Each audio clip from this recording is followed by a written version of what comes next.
Shalom saudara-saudara sekalian, terima kasih sudah ada di dalam pembelajaran tentang Bible Study hari ini. Dan kita akan melanjutkan kembali ayat demi ayat yang Tuhan taruh di dalam firman Tuhan. Hari ini kita akan sama-sama belajar dari Pengkhotbah 12, saudara-saudara, yang merupakan penutup dari kitab Pengkhotbah. Jadi Pengkhotbah ini ada 12 pasal, dan hari ini kita ada di ayat pasal yang terakhir dengan 14 ayat yang ada. Mari kita siapkan hati kita untuk bisa menangkap apa yang menjadi pesan firman Tuhan hari ini untuk kita semua. Terima kasih Tuhan, terima kasih.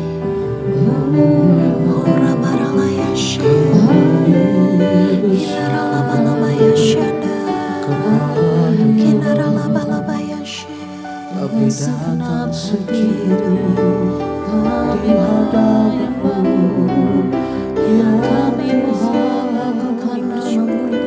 kiranya bersama-Mu, Izinkan kami melihat kedalaman hati-Mu Tuhan.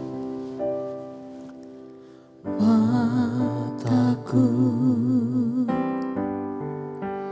tertuju padamu, senap hidupku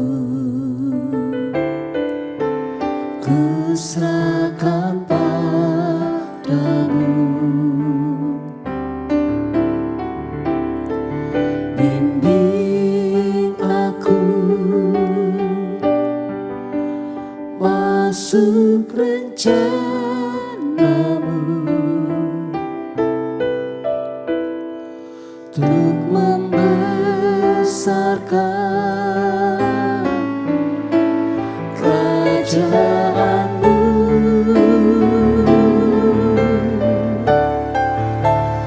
Ku mau mengikuti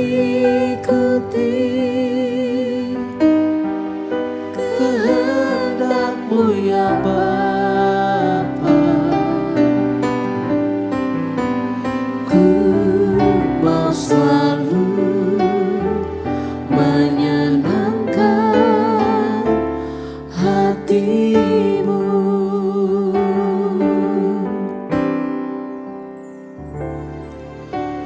Mataku tertuju padamu, senap hidupku ku serahkan padamu. Bimbing aku masuk rencana-Mu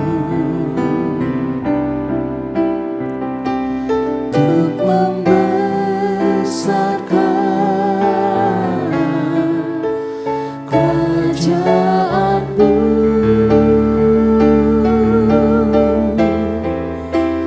Ku mau mengikuti kehendak-Mu ya Bapa.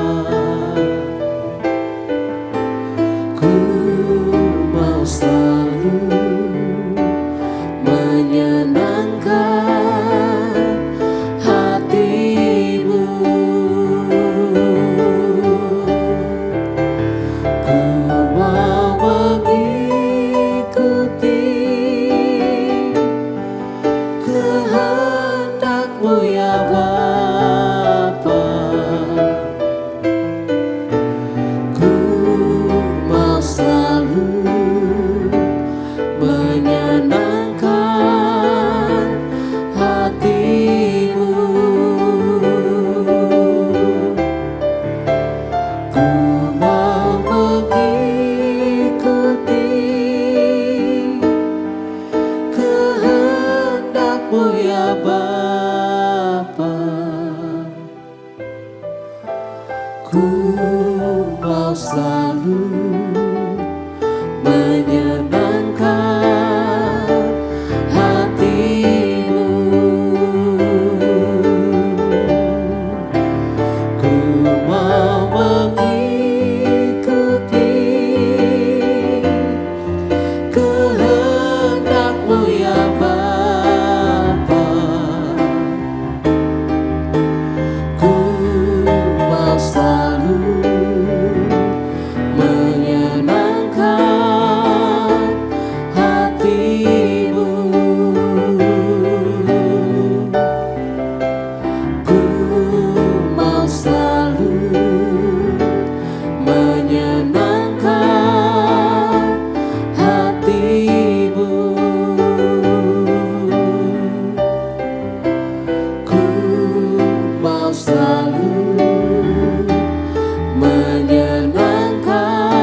itulah kesukaan hatiku. Ku lepas semua hakku untuk mengenal kehendaknya di hidupku. Mengiring Yesus, itulah kekuatan hidupku. Ku yakin anugerahnya mampu jadikanku hamba yang berkenan selalu.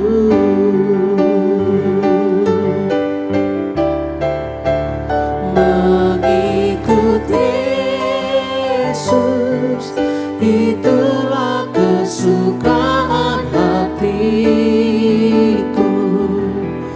Ku lepas semua hakku untuk mengenal kehendaknya di hidupku. Mengiring Yesus, itulah kekuatan hidupku.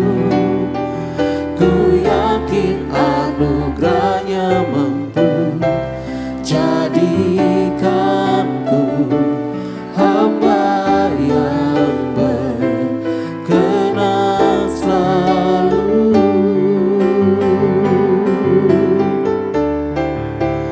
Mengikut Yesus, itulah kesukaan hatiku. Ku lepas semua hakku untuk mengenal kehendaknya di hidupku. Mengiring Yesus, itulah kekuatan hidupku. Ku yakin anugerahnya mampu jadikanku hamba yang berkenan selalu. Ku yakin anugerahnya mampu jadikanku hamba yang berkenan selalu. Ku yakin anugerahnya mampu jadikanku hamba yang berkenan selalu.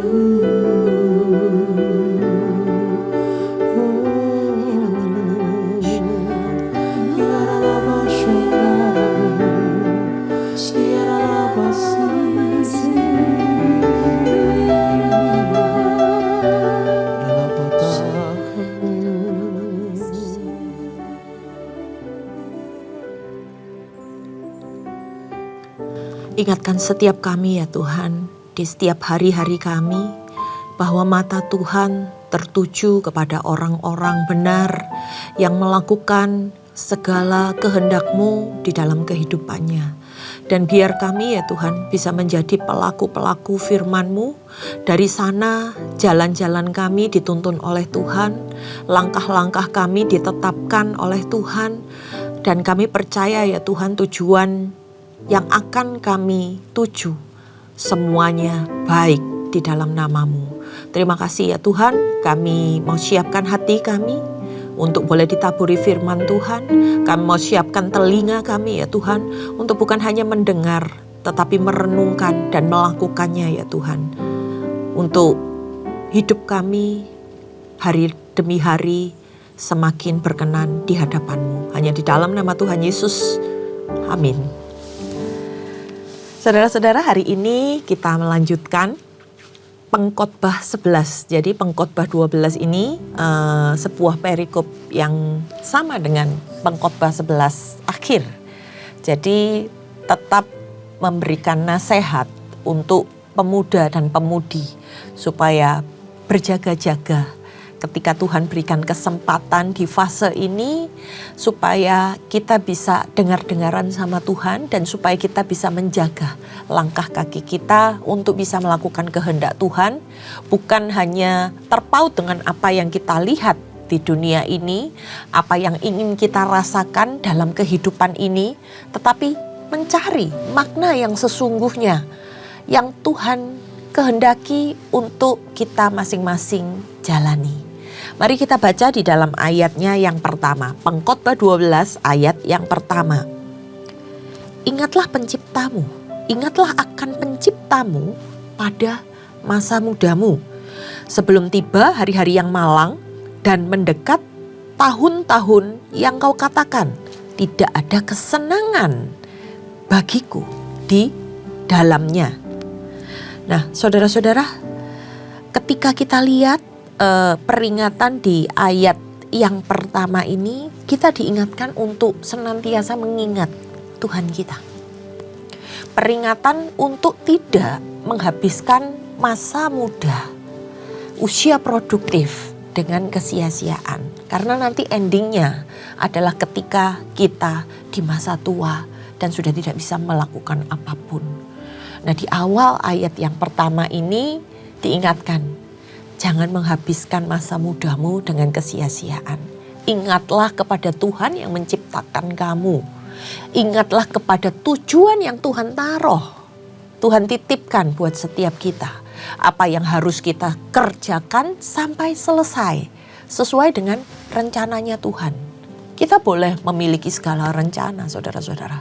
Tapi Tuhan itu ketika Dia membentuk kita di dalam kandungan, Tuhan itu sudah menitipkan rencana-rencananya untuk kita kerjakan.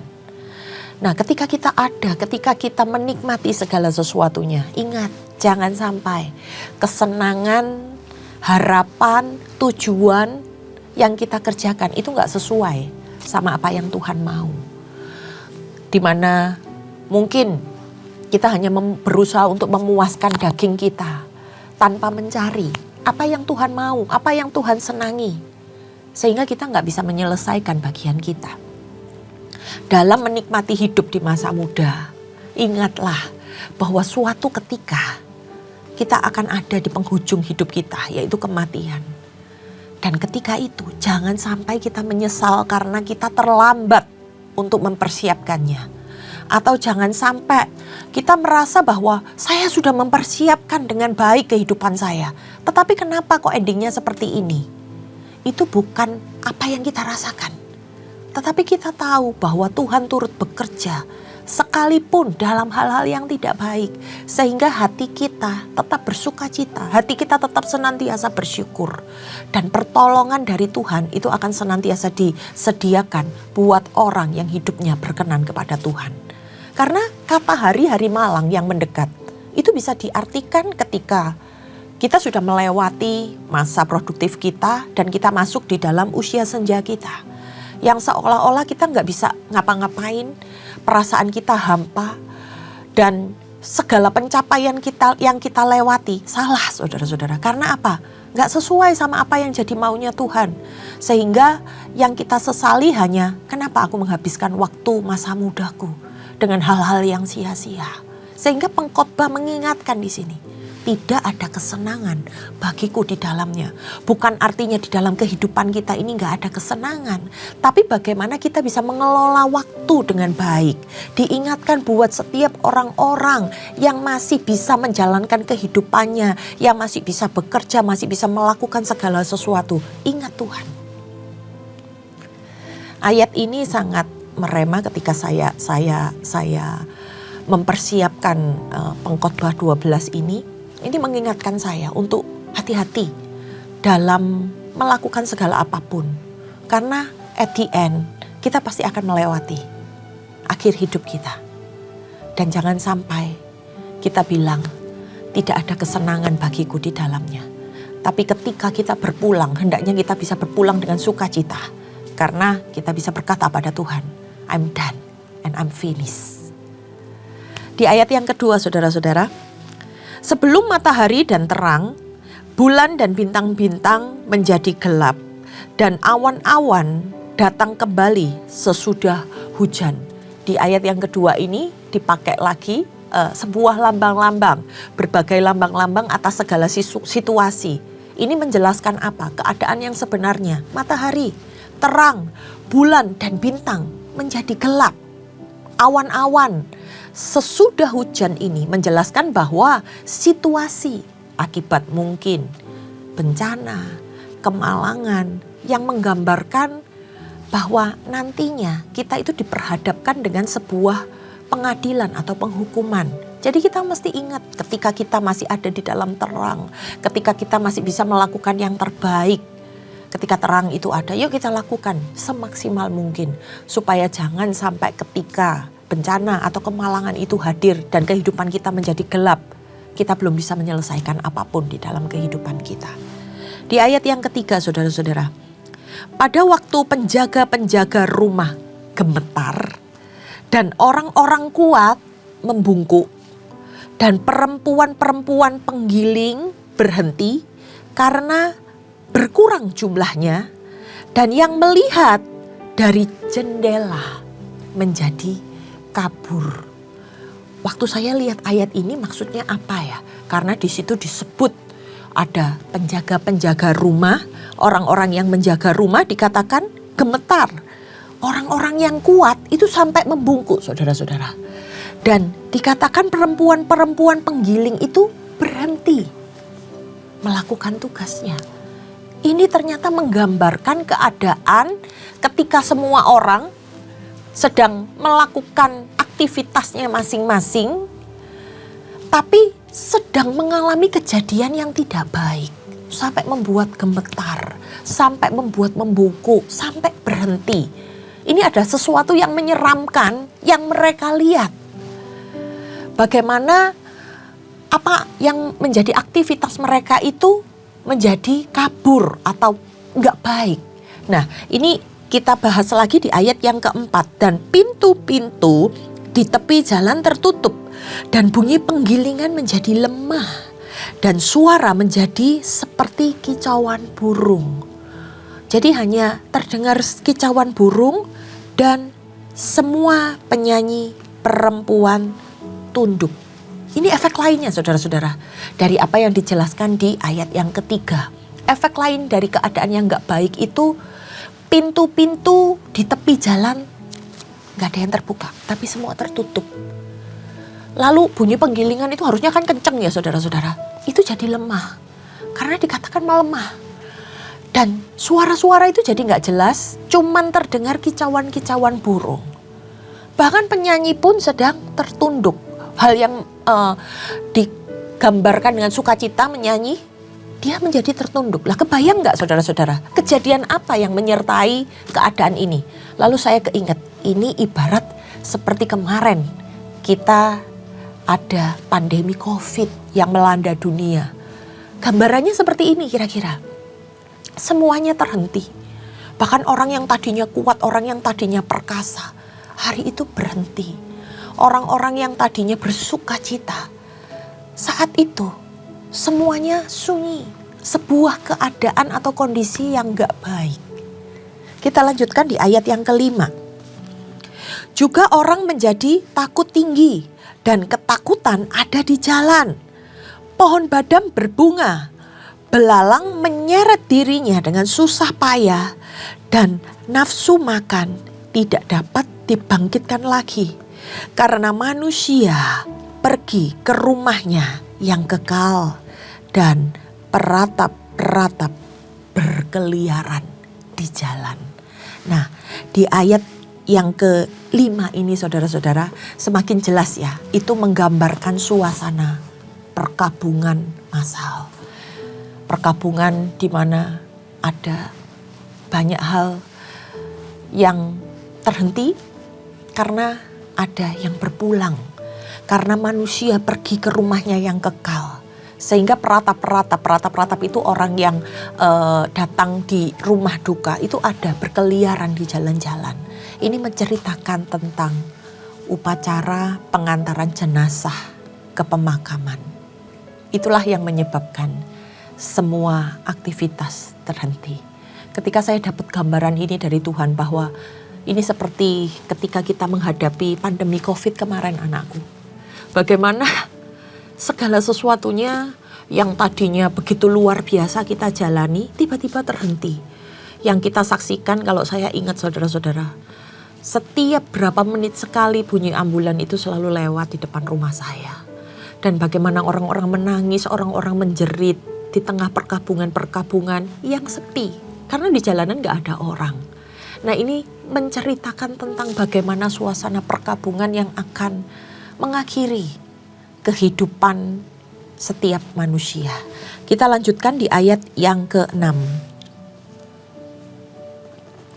Sebelum rantai perak diputuskan dan pelita emas dipecahkan, sebelum tempayan dihancurkan dekat mata air dan roda timba dirusakkan ke atas sumur dan debu kembali menjadi tanah seperti semula dan roh kembali kepada Allah yang mengaruniakannya. Kesia-siaan atas kesia-siaan, kata pengkhotbah, segala sesuatu adalah sia-sia. Sebelum semuanya hancur dan habis, hilang selamanya, pengkhotbah mengingatkan tentang arti kesia-siaan dalam segala sesuatu. Dan kembali kita ingat bahwa nasihat-nasihat ini diperuntukkan bagi para pemuda-pemudi, orang yang masih panjang hidupnya, supaya mereka tidak menyia-nyiakan hidupnya, yang akhirnya menjadi sebuah penyesalan.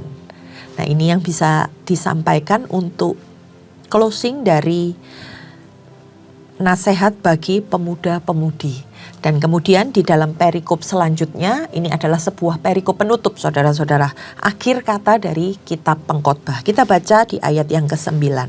Selain pengkhotbah berhikmat, ia mengajarkan juga kepada umat itu pengetahuan.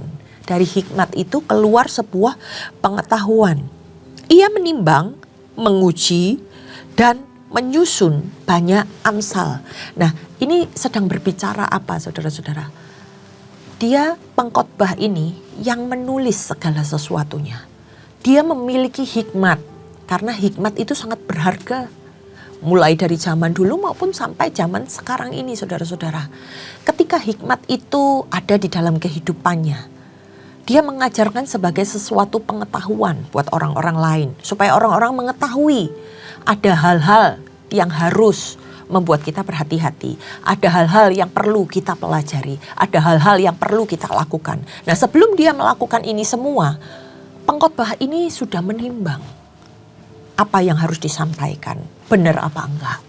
Dan kemudian dia memutuskan, perlu enggak ya aku menyampaikan hal-hal tersebut untuk disampaikan.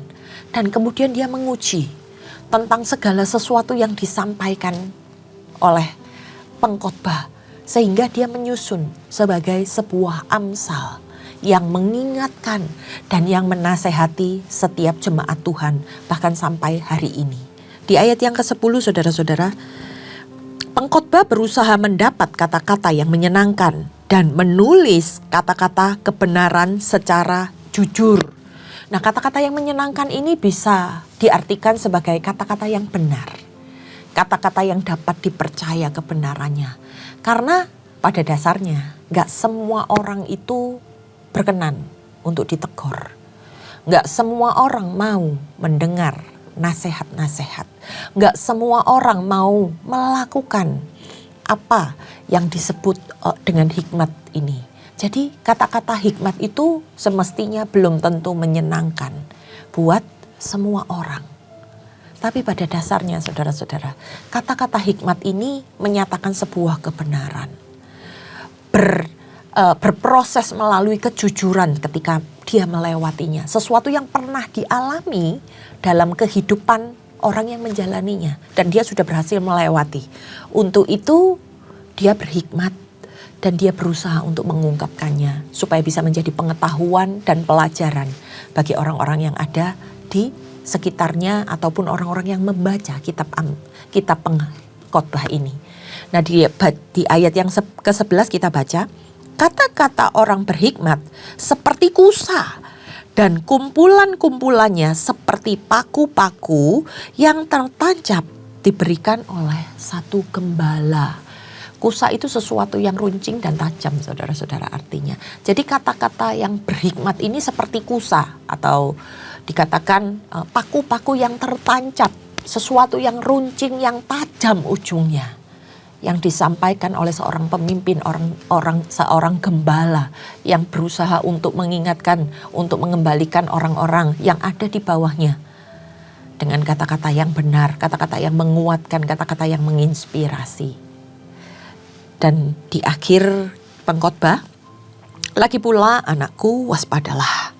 Membuat banyak buku tidak akan ada akhirnya. Dan banyak belajar melelahkan badan. Akhir kata dari segala yang didengar ialah takutlah akan Allah dan berpeganglah pada perintahnya. Karena ini adalah kewajiban bagi semua orang. Karena Allah akan membawa setiap perbuatan ke pengadilan yang berlaku atas segala sesuatu yang tersembunyi. Entah itu baik, entah itu jahat. Inti dari seluruh kitab pengkhotbah ini adalah seruan.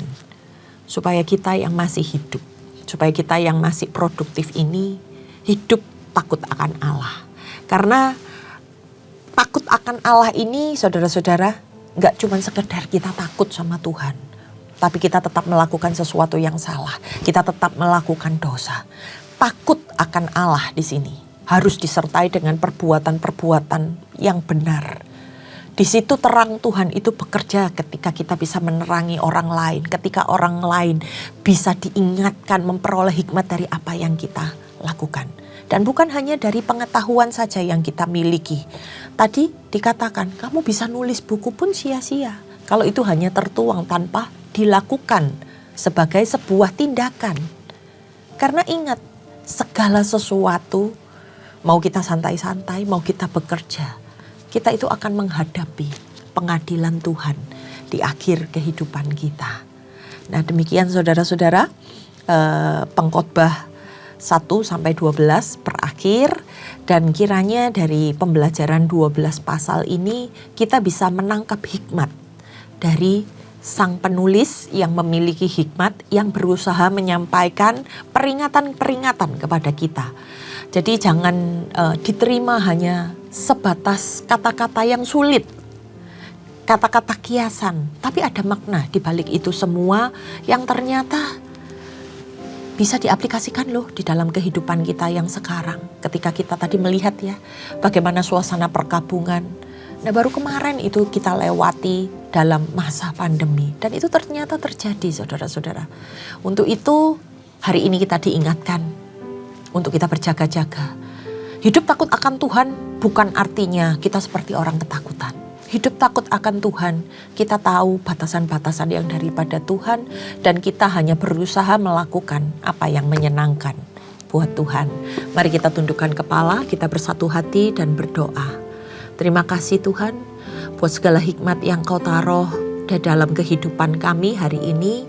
Kami percaya ya Tuhan, ke depan kami akan semakin berhati-hati di dalam melangkah, melakukan segala sesuatu, dan kami hidup bukan hanya takut dan gemetar ketika kami melihat Tuhan, tetapi bagaimana kami bawa Tuhan di dalam kehidupan kami sehari-hari untuk mengingatkan kami bahwa ada kehendak-Mu yang harus kami lakukan, ada tujuan-Mu yang Kau taruh di dalam kehidupan kami, dan at the end Tuhan, kami bisa dikatakan sebagai orang yang berhasil hidupnya karena berkenan di hadapan-Mu. Kami serahkan Tuhan seluruh kehidupan kami ini ke dalam tangan-Mu, dan kiranya Engkau memberkati setiap kami. Hanya di dalam nama Tuhan Yesus, setiap yang percaya katakan amin. Terima kasih saudara-saudara. Sampai bertemu di kitab-kitab selanjutnya. Tuhan Yesus memberkati.